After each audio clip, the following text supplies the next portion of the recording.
An ingenious thought just came over my brain. I don't know if you guys have seen the movie A Beautiful Mind, but I have a beautiful mind. And a great thought just came over my brain. It was writing on the wall. It said,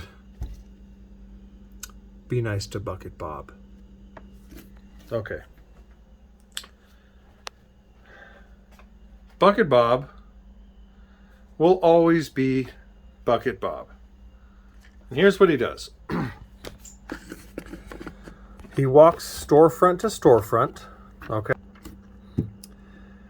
He's walking business to business. In fact, he's been walking a while. Okay. He had an entrepreneurial fart in his brain, and he thought, I could do this business thing. So he mustered up his strength. God bless his soul. We all know a Bucket Bob, basically a homeless man, or someone that has a very, very low esteem of themselves, or a very high self-esteem, but they're still the bottom of the bottom of the bottom economical status. Okay, so he goes business to business, and here's the genius of Bucket Bob. Okay,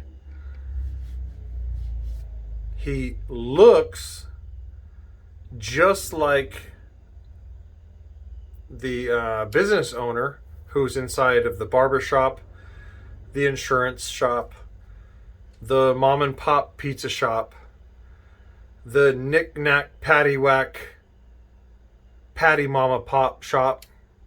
Okay, and the list goes on and on of people who just got mad at their boss one day and said, I like to sew, I like to cook, I'm an entrepreneur. And they, with that lazy genius, they convinced enough family members to let them borrow money to then put into a failing business, which is why you get the horrible business stats.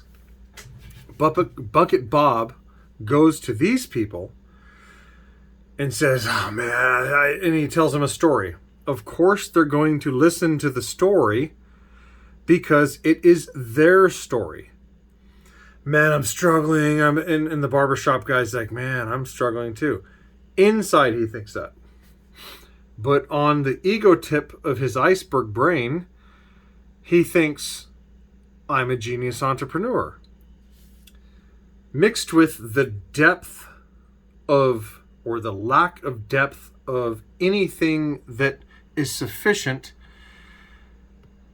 and it's a little dark down there, he decides, I'm going to give Bucket Bob $11 every time he cleans my window. Okay, so Bucket Bob somehow got some cognitive dissonance, whatever you want to call it, with the owner of the business, okay? Bucket Bob is a genius. And what you're missing is Bucket Bob's brain. He, out of his excessive lack of enterprise, goes months and months without doing anything real of real value. Okay, he digs a ditch. He repairs a shitty bike. He recycles the whole neighborhood and feels this greatness.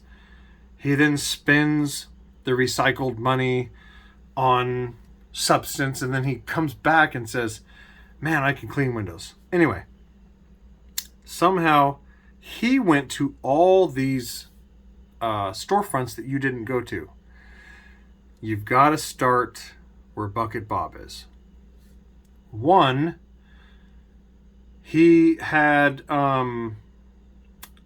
ignorant strength. Okay, some people call it something else. It's ignorant strength. Okay, he didn't know his own genius.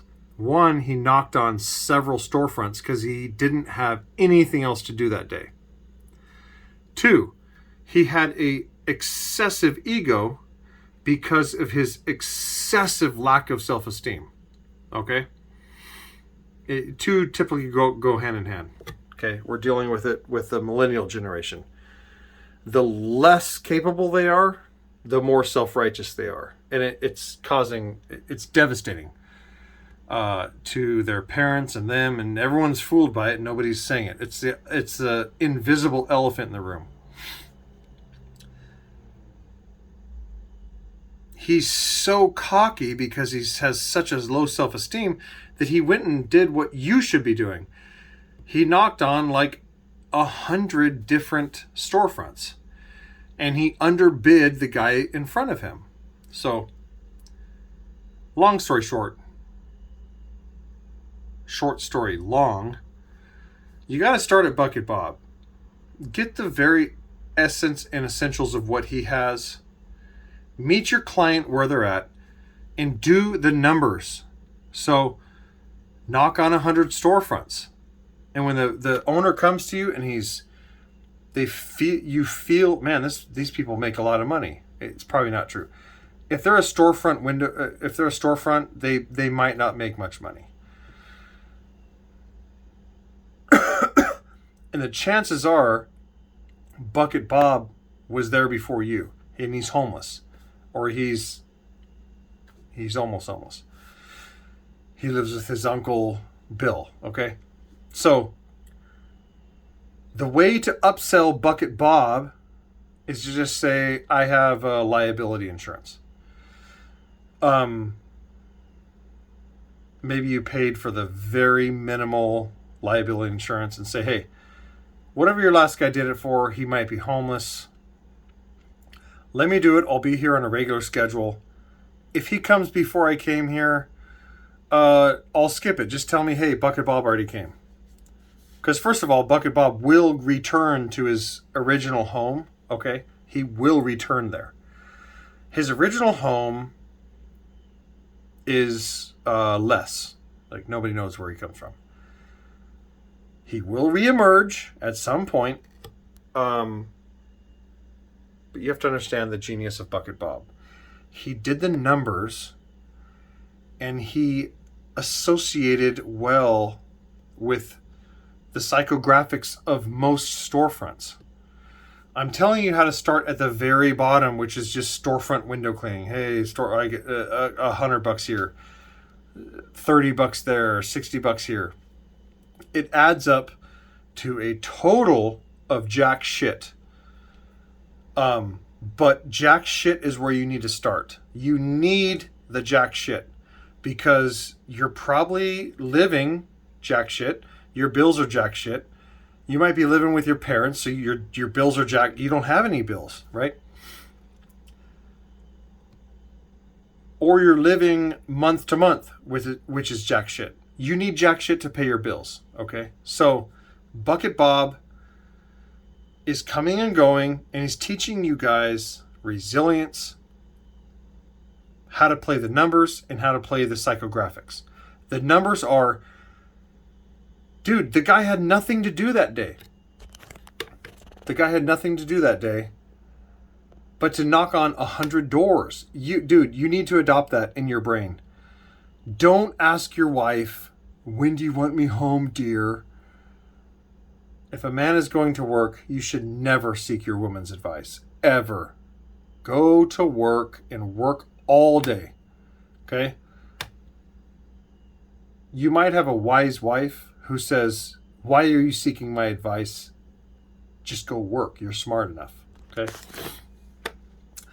Bucket Bob, because of his lack of understanding and his excessive low self-esteem, he just knocked on 100 doors that day. That's what you need, okay?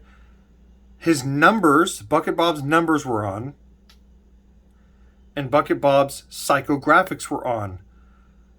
Why were they on? Because most people in storefronts, they have a low self-esteem. They're just like, they're out of their brains. Why would you rent a storefront? Why? Tell me one storefront guy that's not a Subway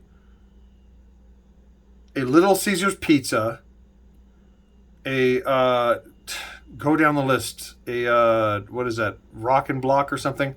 Not Rock and Block, but the tax people, okay? The tax people, a T-Mobile, a Goose Wireless, a Frog Wireless, whatever they're called. Any wireless companies. Dude, he, by his own mistake, by his own default, associated with these people because they both have low self-esteem. You need to go there and say, hey, I have insurance, man. Like, we got this. And associate with their higher ego. These people have a very high ego and they have a very low self-esteem. So associate with one or the other. So much on the subject of Bucket Bob. Keep it real. Follow me. Bye.